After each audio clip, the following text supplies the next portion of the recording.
안녕하세요. 네. 안녕하세요. 잘 지냈죠? 네. 야고보서에 보면 네. 너희 중에 고난당하는 자가 있느냐? 그럼 뭐 하라고 그랬죠? 함께하라.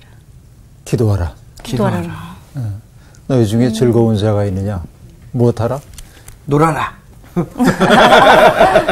이런 이단. 그거 좋다.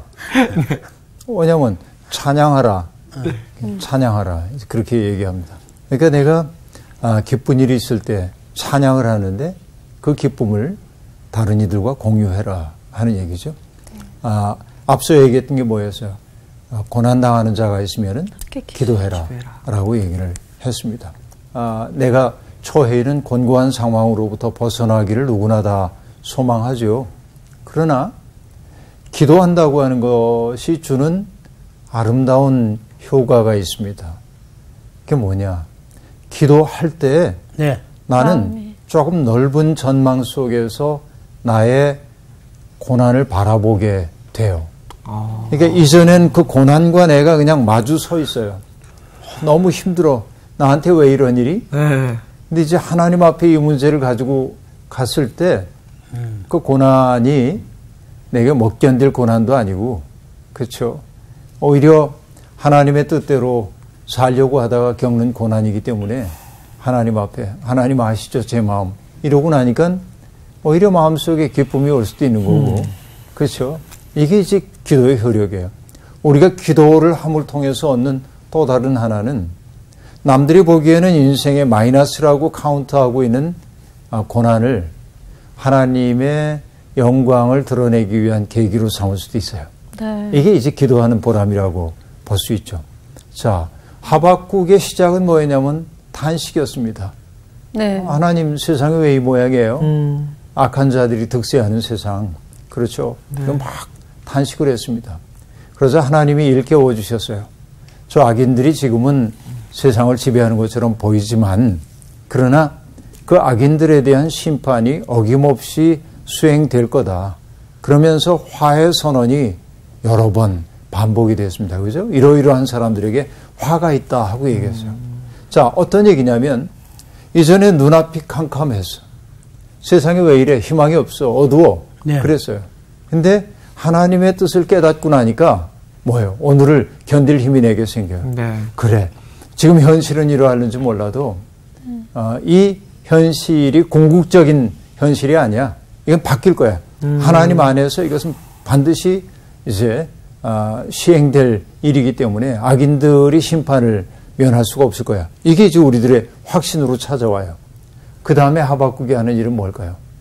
하나님, 이 모든 일들이 반드시 일어나기를 소망합니다. 네. 그 다음엔 뭐냐면 기도예요. 네. 기도. 그래서 오늘부터 보는 대목은 네. 하박국의 기도입니다. 네. 기도. 네. 오늘 수업 하박국 5강 광채 속에 감춰진 권능. 하박국 3장 1절부터 7절까지만 오늘 공부하도록 하겠습니다. 네. 1절부터 7절 상훈 씨부터 읽어주세요. 시기 온옷에 맞춘 선지자 하박국의 기도라. 여호와여, 내가 주께 대한 소문을 듣고 놀랐나이다. 여호와여, 주는 주의 일을 이 수년 내에 부응하게 하옵소서. 이 수년 내에 나타내시옵소서. 진노 중에라도 궁유를 잊지 마시옵소서. 하나님이 대만에서부터 오시며 거룩한 자가 바란산에서부터 오시는도다. 셀라. 그의 영광이 하늘을 덮었고 그의 찬송이 세계에 가득하도다. 그의 광명이 햇빛 같고 광선이 그의 손에서 나오니 그의 권능이 그 속에 감추어졌도다. 역병이 그 앞에서 행하며 불덩이가 그의 발밑에서 나오는도다. 그가 서신즉 땅이 진동하며 그가 보신즉 여러 나라가 전율하며 영원한 산이 무너지며 무궁한 작은 산이 엎드려지나니 그의 행하심이 예로부터 그러하시도다. 내가 본즉 구산의 장막이 환란을 당하고 미디안 땅의 휘장이 흔들리는도다. 네. 오늘은 거기까지 볼 텐데요. 자, 여기 보면 시기온옷에 맞춘 선지자 하박국의 기도라 하고 말하는데, 시기온옷은 지금은 알려지지 않은 거죠. 뭐 악기 혹은 뭐 그 뭐라고 하나요? 음악 기호. 그러니까 어떤 뭐 음조를 가지고 불러야 하는 건지는 알 수가 없는데 예. 어쨌든 이것도 기도이긴 하지만은 어떤 음률에 맞춰서 바쳤던 것 같아요. 그래서 지금도 네. 우리가 이제 교회들마다 하는 교회도 있고 안 하는 교회도 있지만 주기도문송 부르잖아요. 예. 네, 네. 그렇죠. 나는 우리 교회 얘기입니다만은 우리 교회에서는 그 예배를 인도하는 목회자들이 마이크에 가까이 대고 찬양을 안 합니다. 이만큼 떨어져서 찬양을 해요. 왜냐하면 마이크 가까이 다가서면은 솔로야. 이분의 솔로야. 그렇죠. 소리가 압도돼요. 예. 근데 내 일부러 떨어지라고 얘기합니다. 이렇게 많이 떨어져요. 아. 그러면 뭐냐면 교우들의 생생한 목소리가 같이 들려오는 거예요. 그게 굉장히 감동스러워요. 그래서 마지막으로 우리가 주기도문송 부르는데 수백 명이 함께 하늘에 계신 우리 아버지 이름 거룩히 여김을 받으시오며 이걸 부를 때 마음속에 이루 말할 수 없는 감동이 찾아옵니다. 정말 그 울렁울렁 이 힘이 느껴져요. 그런데 이건 나만의 느낌이 아니고 우리 교우들이 하는 고백이기도 합니다. 그 찬양이 다른 교우들의 소리와 섞여가지고 이렇게 올 때 내 뒤를 쫙 밀어주고 있는 것 같은 그런 느낌을 받게 되거든요. 그러니까 예배를 인도하는 사람들은 너무 마이크 가까이서 솔로로 노래를 아무리 잘해도 안 하는 게 좋을 것 같아요. 제 생각에는. 근데 어쨌든 이렇게 이제 기도도 음률에 맞춰서 바칠 수가 있는 거죠. 그래서 때때로 이 주기도문만이 아니라 좋은 기도문에 곡조를 붙여서 부르는 기도들이 있거든요. 그런 기도들을 부를 때 마음속에 늘 감동이 오는데 이거 반복할 수 있는 것이니까. 네.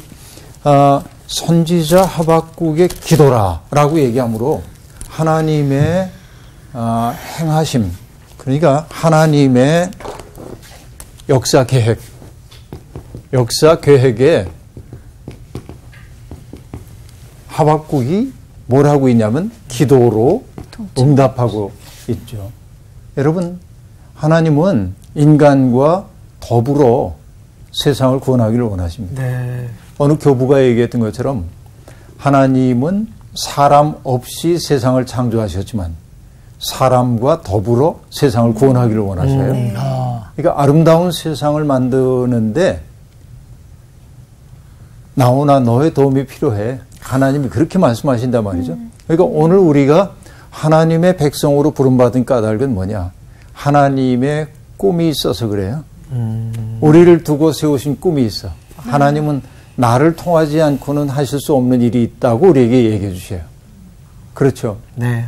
이게 이제 중요한 건데, 그래서 어떤 분은 이렇게 얘기합니다. 그 박자가 잘 맞아야 하는데, 네.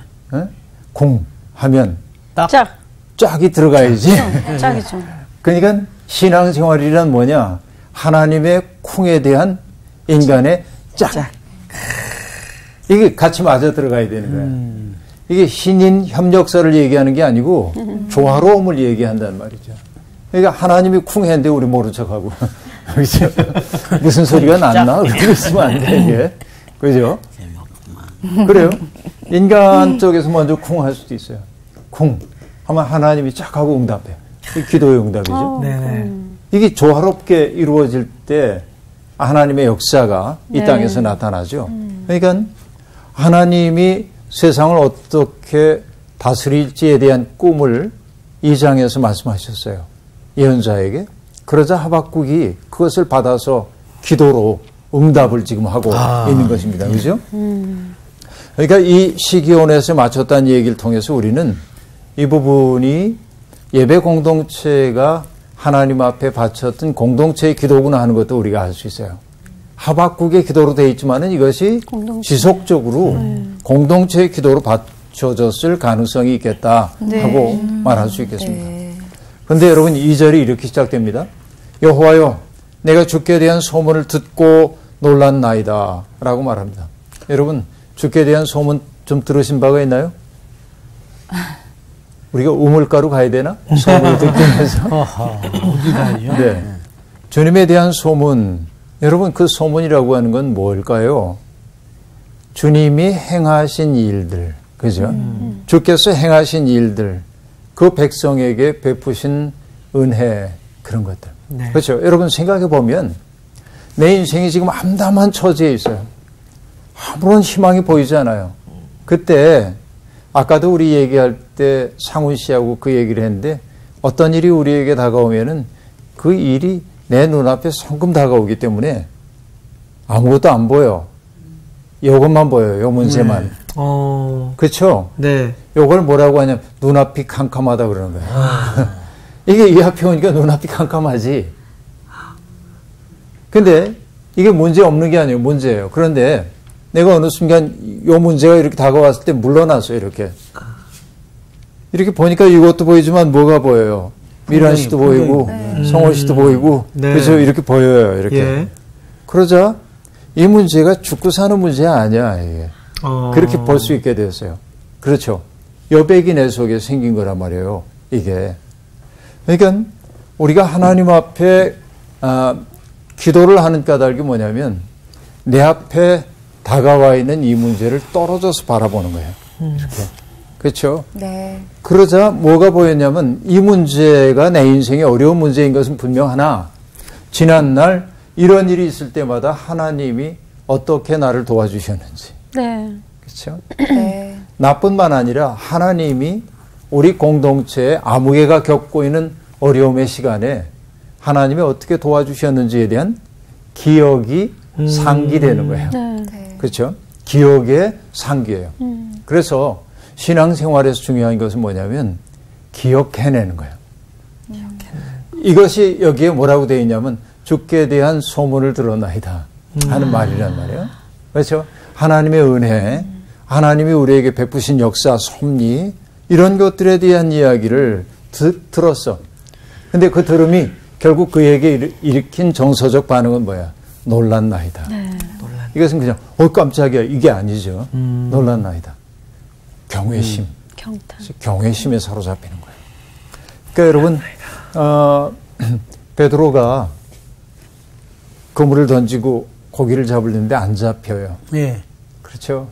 그런데 어떤 분이 와가지고 그물을 깊은 곳에 던져보라고. 깊은 곳에 던지자 많이 잡히거든요. 누가복음 5장에 나오는 얘기죠. 예. 그래서 베드로가 나와가지고 예수님에게 손을 딱 붙잡고 주님 동업합시다. 내가 보니까 능력이 상당하시네요. 이렇게 얘기 안 하잖아요. 어떻게 했어? 주는 그리스도. 그 앞에 무릎을 꿇어요. 그렇죠. 그리고 주님 나를 떠나소서 그런단 말이에요. 네. 왜? 이 거룩한 존재에 눈이 띄어진 거야. 그렇게 되자 뭡니까? 자기의 추함, 자기의 나약함, 더러움 이런 것들이 오롯이 드러나요.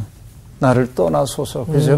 내가 감히 그 거룩에 다가갈 수가 없어요. 이게 경외심이란 말이에요. 예. 네. 그렇죠. 그러니까 내가 주께서 베푸신 여러 가지 기사와 이적과 은혜를 들었어. 그리고 놀랐나이다 라고 하는 것은 주님의 솜씨가 놀랍다는 사실을 알았습니다가 아니라 그 앞에 경외심을 느낍니다 하는 얘기이죠. 그리고 나서 여러분 그 유명한 얘기가 나옵니다. 여호와여 주는 주의 일을 이 수년 내에 부응하게 하옵소서 하고 말합니다. 근데 여러분 이거 많이 보지 않았어요? 많은 교회가 이걸 표어로서 붙여놨어요. 수년 내에 부응케 하소서. 특히 이제 교회 건축하는 교회들이 건축을 위해서 맞아요. 강의에서도 많이 보고 마음을 모으고 그 써붙여놓고 이제 이렇게 이 수년 내에 주의 일을 왜냐하면 주의 일은 건축하는 일이고 이제 그렇게 이제 정한 교회들이 있습니다. 근데 사실 여기서 얘기하고 있는 주의 일이라는 건 뭐냐면 앞에 2장에서 얘기했던 하나님의 화해 선언이야.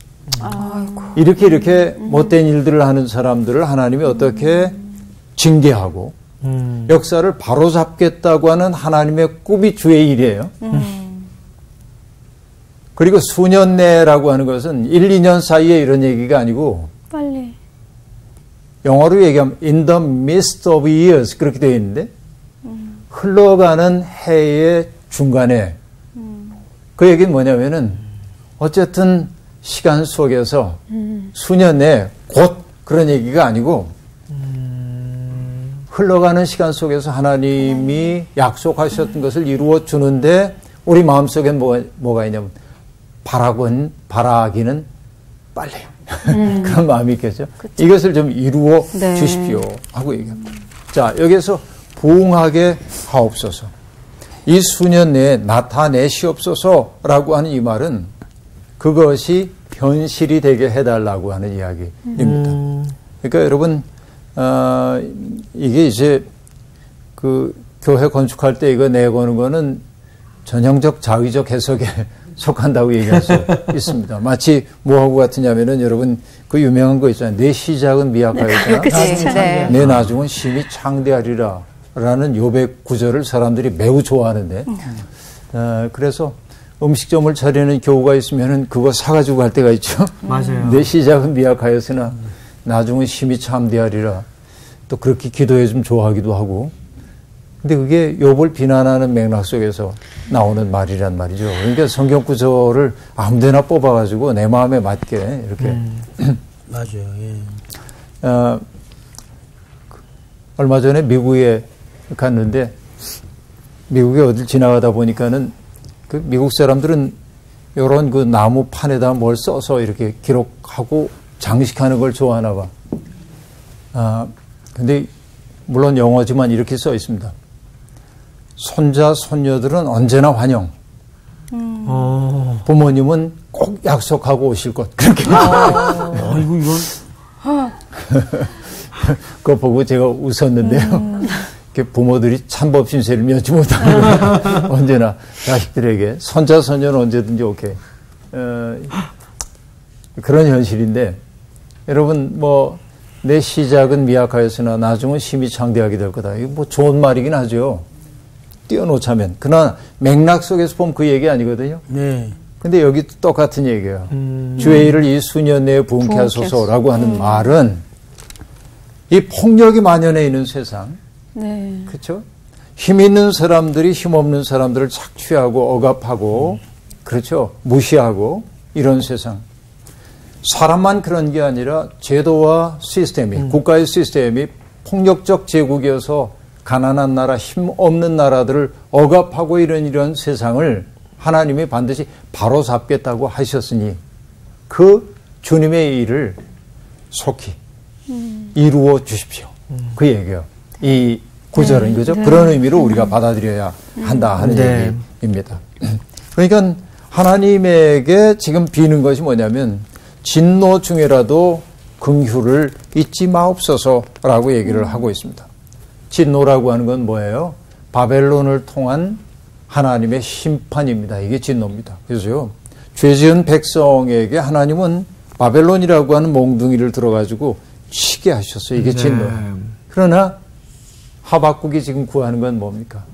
하나님의 진노, 그 속에서라도 긍휼을 잊지 마소서라고 말하고 있습니다. 네. 사실은 잊지 마소서라는 단어는 기억하소서라고 번역되는 게 더 옳다고 볼 수 있겠습니다. 여러분, 신명기 4장 31절에 보면 이런 구절이 나옵니다. 내 하나님 여호와는 자비하신 하나님이시라. 그가 너를 버리지 아니하시며 너를 멸하지 아니하시며 내 열조에게 맹세하신 언약을 잊지 아니하시리라 라고 이야기를 하고 있습니다. 잊지 않으시는 분이 하나님이다 하는 얘기이죠. 이게 참 중요합니다. 자비라고 번역되어 있는 단어는 여러분 많이 공부를 하셨을 텐데 하나님의 성품을 얘기할 때 뭐 오래 참으심, 자비하심, 긍휼 이런 단어들이 등장합니다. 특히 자비 혹은 긍휼이라고 하는 단어는 영어로는 compassion이라고 옮겨지는데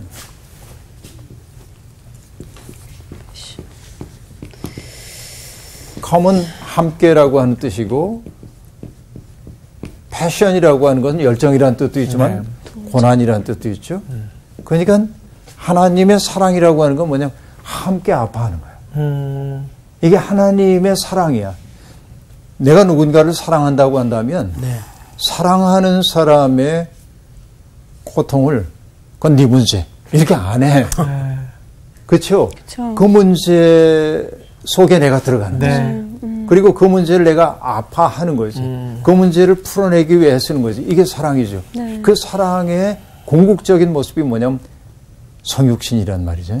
이게 성육신으로 나타나죠. 함께 고난당하는 그런 그 하나님의 모습이 성육신으로 등장하는데, 이 컴패션이라고 번역되어 있는 그 단어의 원뿌리는 뭐와 관련되어 있냐면 어머니의 자궁과 관련이 되어 있어요.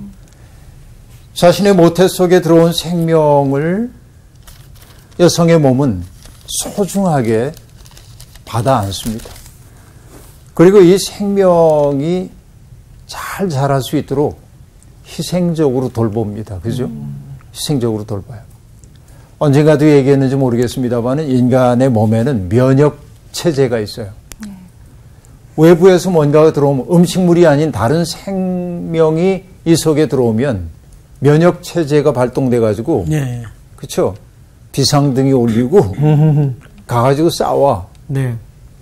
그런데 여성의 몸 가운데 유일하게 공격 안 하고 잘 보듬어하는 게 뭐냐면 새로운 생명이야. 이게 신기한 거죠. 하나님이 만드신 신비야, 이게.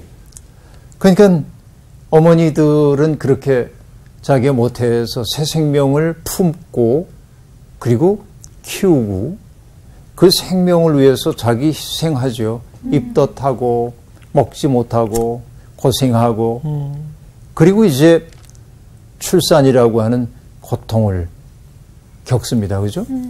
출산해요. 그러고 나면 탯줄이 잘리긴 하지만 그 어머니와 자식 사이에는 탯줄이 잘리지만은 끊을 수 없는 정서적 끈이 있지. 있어요.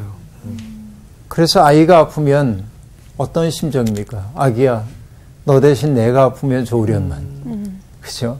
대신 아파 주고 싶은 거예요. 그러지 못하는 게 아쉽지. 이게 어머니의 사랑이죠. 근데 인간을 향해 베푸신 하나님의 사랑을 설명할 길이 없어. 그걸 경험한 사람들이.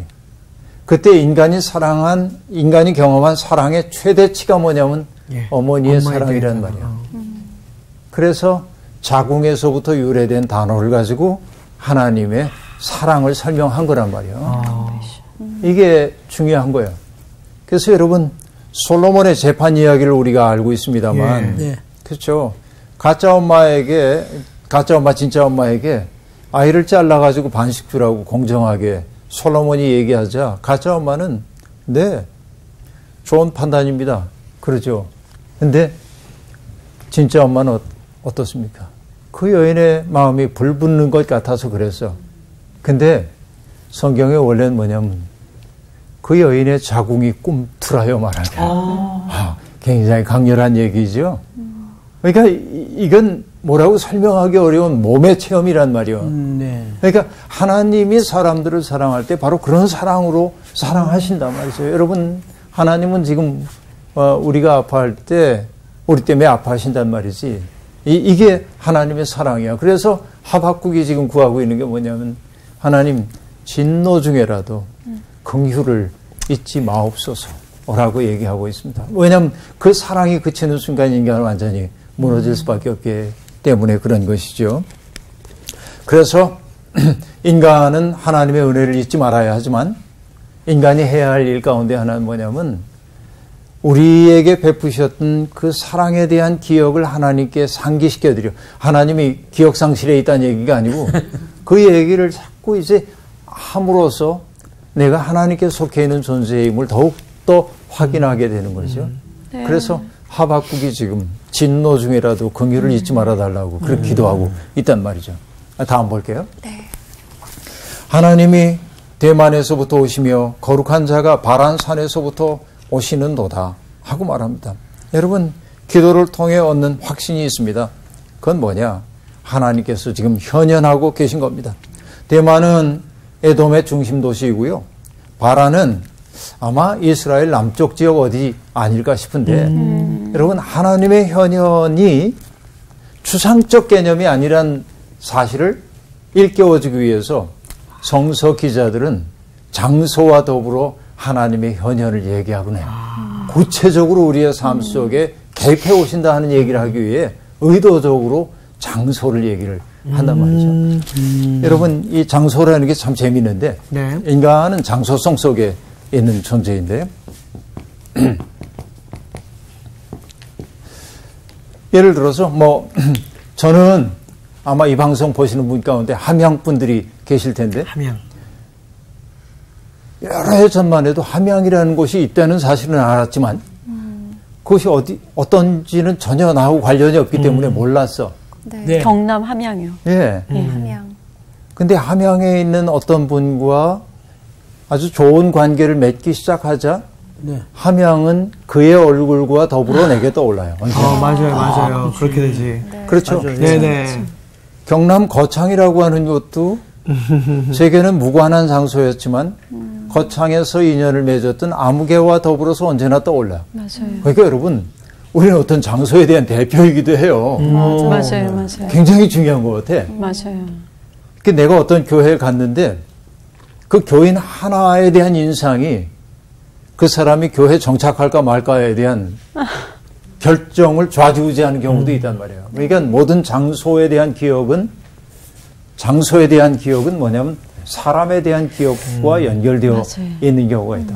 그러니까 여러분, 아름다운 곳에 가면 어떤 생각 드냐면 아무개하고 함께 와더라면 참 좋았을 텐데. 그래, 맞아요. 그 생각이 들죠. 네. 왜냐하면 그 장소를 함께 누리고 싶은 거예요.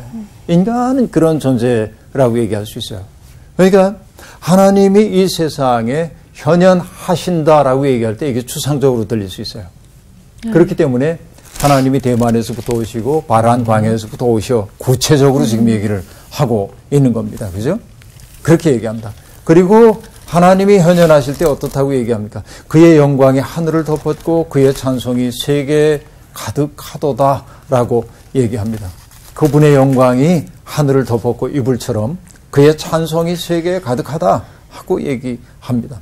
그 다음에 뭐예요? 영광의 빛이 온 누리를 비추는 것처럼 보여집니다. 그의 광명이 햇빛 같고 광선이 그의 손에서 나오니 그의 권능이 그 속에 감추어졌도다라고 얘기를 합니다. 여러분, 이사야에 보면 그런 말이 나오죠. 하나님이 그 백성의 상처를 싸매고 고치시는 날에 달빛은 햇빛 같겠고 햇빛은 7날의 빛과 같을 것이다. 이런 말이 나온단 말이에요. 이사야서에. 이 굉장한 이야기이죠. 근데 여러분, 이것보다 더한 게 뭐냐? 요한계시록에 하나님 나라에선 해와 달도 소용없어. 왜? 그분의 영광의 광채가 세상을 가득 채우고 있기 때문에. 그렇죠? 지금 하박국은 자기 시대를 바라보면서 암담하다고 생각했어요. 네. 암울하다고 생각했어요. 깜깜한 어둠입니다. 그런데 하나님의 계획을 알게 되자 뭐냐면 빛이 자기를 채워. 이게 뭐냐면 창세기에 등장하는, 그렇죠? 땅이 혼돈하고, 그렇죠? 네. 흑암이 가득 차 있는 세상, 땅이 혼돈하고 공허하며 흑암이 가득 차 있는 세상인데 하나님이 뭐라고 했어요? 빛이 있으라. 아주 빛이 생겨났죠? 네. 여러분, 상황은 바뀐 게 아무것도 없어요. 다만 하나님이 자기 속에 내주하여 계시면서 빛을 비추어 주시자 하나님의 꿈이 무엇인지가 드러났고 이 일이 반드시 일어날 것임을 알게 되자 내 속에 빛이 차올랐고 어두운 세상이 환해진 거예요. 아멘. 그렇죠? 믿음의 사람들이 산다고 하는 것은 뭐냐? 지난주에 했던 거 여러분 기억나세요? 인간은 사멸하는 존재라고 얘기했죠? 네. 그런데 인간에게는 사멸성도 있지만 뭐도 있다고 얘기했어요? 탄생성. 그런 말 기억나세요? 네. 탄생성 얘기했었죠? 그렇죠? 새롭게 시작할 수 있는 이게 뭐냐? 하나님이 우리 속에 불어넣으시는 생기 덕분이란 말이죠. 지금 하박국은 암담하지 않아. 이제는. 그렇죠? 현실은 여전히 그대로이지만 암담하지 않아. 그리고 그가 바라보고 있는 것은 뭡니까? 찬송이 가득한 세상을 보여주고 있습니다. 나는 성경에서 가장 아름답게 여기는 것 가운데 하나가 뭐냐면 요한계시록 5장에 나오는 이야기인데 보좌에 앉으신 분이 있고 그 옆에 죽임을 당한 것 같은 어린 양이 있고 4 천사가 있고 24 장로가 있는데 그들이 찬양을 시작해요. 온갖 피조물들이 보좌에 앉으신 분과 죽임을 당한 것 같은 어린 양을 찬양해요. 그래서 이 찬양의 중심에서부터 점점 번져가는 거예요. 근데 여러분, 잔잔한 호수에 네. 우리가 돌을 던지잖아요. 그러면 여러분 어떻게 되죠? 수없이 많은 물결이 동심원을 이루며 퍼져가죠. 이렇게 퍼져가. 네. 그거 같아. 보좌에서부터 찬양이 쫙 퍼져가. 근데 여러분, 우리는 늘 뭐만 보냐면 여기에서부터 호수 쪽으로 번져오는 이 동심원만 생각하는데 얘가 여기 와서 부딪히면 또 돌아갑니다. 여러분, 이게 우주적 찬양이야. 이게 감동이야. 그렇죠? 하늘에서 시작된 찬양이 땅에서도 다시 하늘로 번져가는 거예요. 이게 그거 아닐까요? 뜻이 하늘에서 이루어진 것 같이 땅에서도 이루어지이다. 네? 그 말의 의미를 그림으로 그리자면 그런 모습이 아닐까 하는 생각이 드는 거예요. 그렇죠? 이게 이렇게 이제 와요. 온갖 피조물들의 찬양이 온 우주를 가득 채우고 있습니다. 그리고 하나님의 그 권능이 그 속에 감추어졌도다.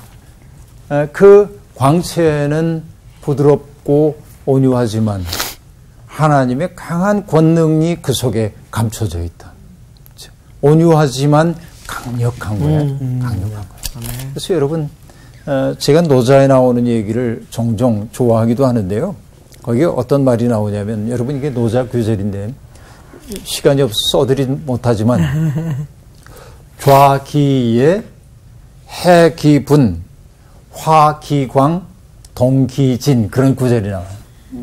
좌기예라고 하는 건 얘는 날카로움이야. 날카로움을 완화시켜서 부드럽게 하고, 해기분이라고 하는 건 뭐냐면 어지럽게 된 것을 풀어내고, 화기광, 그 빛을 조화롭게 만들고 너무 환하지 않게 하고, 동기진, 마치 먼지와 하나가 되는 것처럼 한단 말이지. 여러분, 이게 진리 안에 있는 사람의 모습이란 말이에요. 예수 그리스도가 그랬단 말이에요. 예수 그리스도는 정말 하나님의 말씀이라고 하는 건 세상을 쪼갤 수 있는 강한 말씀이지만 주님은 그것을 부드러운 말씀으로 바꾸고, 어지러워진 세태를 아주 단순하게 풀어내시고, 그렇죠? 그리고 그분은 광채 그 자체이지만은 사람들 앞에 하나님과 동등됨을 취할 것으로 여기지 아니하고 종의 몸을 입고 와서 먼지와 하나가 되셨어요. 이게 그리스도의 모습을 보여주고 있는데 하나님의 권능이 그 광채 속에 가리워져 있어. 이게 고마운 거죠. 이렇게 얘기하고 있습니다.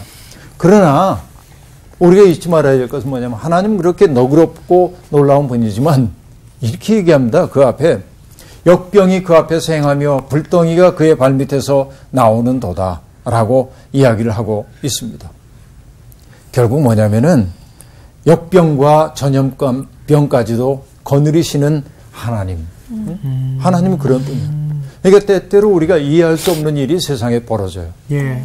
우리가 나하고 여러분 욥기 공부할 때도 네. 욥기의 거의 마지막 부분에 나왔던 게 뭐냐면 베헤못과 리오야단 등장하거든요. 혼돈의 괴물처럼 여겨져요. 그러니까 사람들을 다 두려워해. 그런데 그 혼돈의 괴물조차도 뭡니까? 하나님의 다스리심 속에 있다.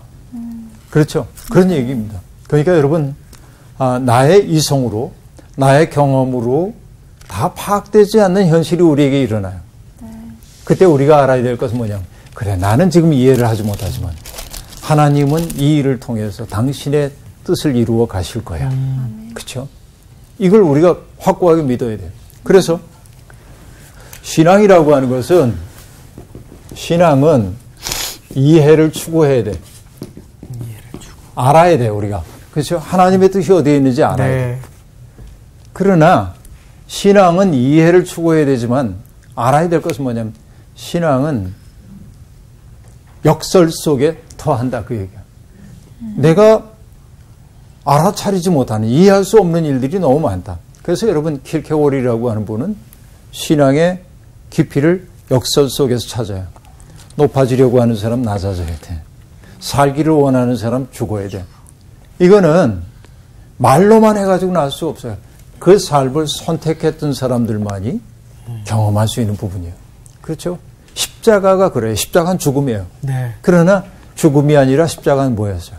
궁극적 생명이잖아요. 네. 이게 역설인 것이죠. 이 역설 속에 있다. 그래서 여러분, 제가 감동하는 거 하나는 뭐냐면 십자가 위에서 예수님의 7마디 말씀 가운데 아버지 왜 나를 버리십니까? 하고, 물론 시편 22편 9절을 주님이 낭송한 것이긴 합니다만, 그래도 그 심정을 하나님께 아뢰는 거지. 버림받음의 고통. 나 하나님, 나는 말이야, 내가 이렇게 해서 그래 하고 얘기 안 하잖아요. 그러면 하나님 너무하십니다, 이렇게 세상 안 떠나요. 예수님이 뭐라고 했어요? 아버지, 내 영혼을 아버지께 맡깁니다. 이해할 수 없지만 나를 하나님께 맡겨. 왜? 신뢰하는 거죠. 여러분, 세상이 왜 이 모양이냐고 우리 생각합니다. 그러나 내가 이해할 수 없는 일들이 이 세상에 있어요. 그렇죠? 역병도, 그렇죠? 전염병도, 불덩이도 하나님에게 속했어요. 이게 하나님 앞에 가고 있어요. 그러니까 내가 이해할 수 없지만 하나님이 일하시는 방식은 많다 말이죠. 그렇게 봐야 합니다. 그 다음에 여러분, 그가 서신즉 땅이 진동하며 그가 보신즉 여러 나라가 전율하며 영원한 산이 무너지며 무공한 작은 산이 엎드러지나니 그의 행하심이 예로부터 그러하시도다. 그렇죠. 하나님이 딱 서실 때 땅이 진동하고 하나님이 불꽃 같은 눈으로 꿰뚫어 보실 때 여러 나라가 전율하고 영원할 것처럼 보였던 산들이 무너지고 그렇죠. 작은 산들이 엎드러져 그 위험 앞에 설 수 있는 것은 아무것도 없다. 자, 지금 바벨론이라고 하는 제국이 압도적이에요. 네. 그렇죠. 영원할 것 같은 제국이에요. 그러나 뭐라고 얘기합니까? 그가 서신즉 땅이 진동하고 그죠? 하나님이 한번 서시면 여러분 마치 쓰나미 같아. 여러분 쓰나미가 몰려올 때 인간이 얼마나 무력한지 모릅니다. 네. 할 수 있는 일이 아무것도 없잖아요. 근데 정말 고통받는 사람들이 많은데 쓰나미에 비유해서 안 됐습니다만 오만한 자들에게 하나님의 심판은 때때로 쓰나미처럼 다가온다. 아무것도 할 게 없어 인간이. 이게 여러분 모든 제국들의 무너짐은 바로 그렇게 다가왔던 것을 볼 수 있습니다. 굳건해 보이는 모든 나라들도 하나님의 현존 앞에서는 아무것도 아닌 거예요. 그래요. 여러분 애굽, 아수르, 바벨론, 페르시아, 그리스, 로마, 진나라, 나치의 제3제국, 소련, 일본 모든 제국은 다 무너졌습니다. 폭력과 겁탈에 기반한 사회는 자기 속에 파괴의 씨를 내장하고 있고 그 파괴의 씨는 반드시 자라서 그를 무너뜨릴 수밖에 없다 하는 얘기입니다. 여러분 어린 왕자가 생텍베리 어린 왕자가 날마다 자기 별에서 했던 일이 있습니다. 그게 뭐냐? 여러분 그 화산 분화구를 청소하는 일이 날마다 하는 일이었고요. 그리고 자기 별에서 싹이 터오는 걸 보면서 이게 장미싹인지 바오밥 나무 싹인지 분별해야 돼. 왜? 장미 자라는 건 상관없지만 그 큰 바오밥 나무가 크기 시작하면 별이 깨질 수밖에 없거든요. 그래서 뭘 해야 돼? 바오밥 나무 뽑는 거야. 그렇죠? 여러분 자기 속에 바오밥 나무의 씨가 심겨지면 견딜 수가 없는 것처럼 자기 힘에 대한 과신을 하고 있는 사람은 자기 속에 파괴의 씨를 심는 것과 다를 바가 없다. 하나님은 그것을 그냥 넘어가시는 법이 없다라고 하는 얘기입니다. 그렇죠? 예. 그래서 하나님이 서시는 날 구산의 장막이 환란을 당하고 미디안 땅의 휘장이 흔들리고 여러분 그러니까 하나님의 현현이 인상 깊게 이렇게 서술되고 있습니다. 여러분 그래요. 살다 보면 때때로 눈앞이 캄캄하고 암담할 수도 있습니다. 그렇죠. 그런 순간이 없다고 할 수 없죠. 그러나 잊지 마십시오. 세상의 어둠보다 하나님의 광채가 더 빛납니다. 아멘. 우리 내면 속에 그 빛이 세상을 지배하시는 하나님에 대한 굳건한 신념이 있다고 한다면 혼돈, 고통, 어둠 억압 이런 것이 우리를 규정하는 궁극적 말이 될 수 없습니다. 우리는 사멸할 사람만이 아니라 날마다 탄생하는 사람입니다. 주님의 생기가 우리 속에 넘치길 바랍니다. 오늘 수업 마칠게요. 네, 감사합니다.